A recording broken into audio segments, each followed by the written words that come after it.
Hi, good morning, class. My name is Caitlin, and today for mini lecture on chapter 13 and 14, I will be talking about two different concepts. The first for chapter 13 will be to define the transfer of learning as it applies to learning motor skills.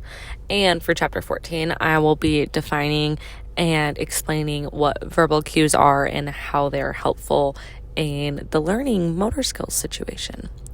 So very first, for chapter 13, for defining the transfer of learning as it applies to learning motor skills, transfer is the influence of previous experiences on learning a new skill and performing a skill in a new context. So, for example, this could be going from, say you're a really great baseball player and you want to learn how to golf.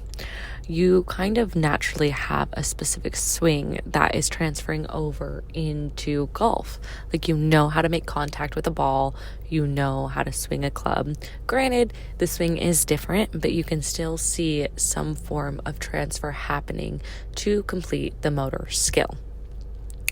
And from this type of transfer, there are three different ways that transfer can happen and different effects. So for the first one, it's going to be a positive transfer.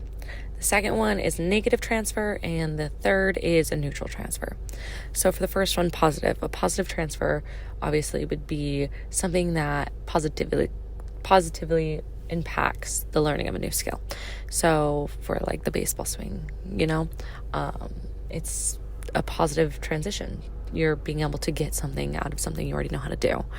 The negative would be that you're learning bad habits through it. And so that would be like tennis and badminton.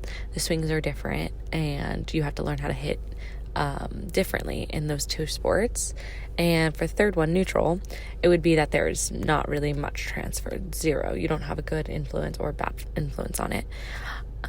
So that is transfer for chapter 13. Now for chapter 14, we have verbal cues.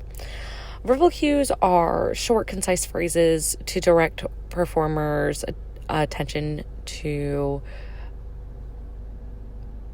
regulatory condition in the error context. So basically, I use these a lot coaching pole vault. I think that in pole vault, you need cues in order to learn new things.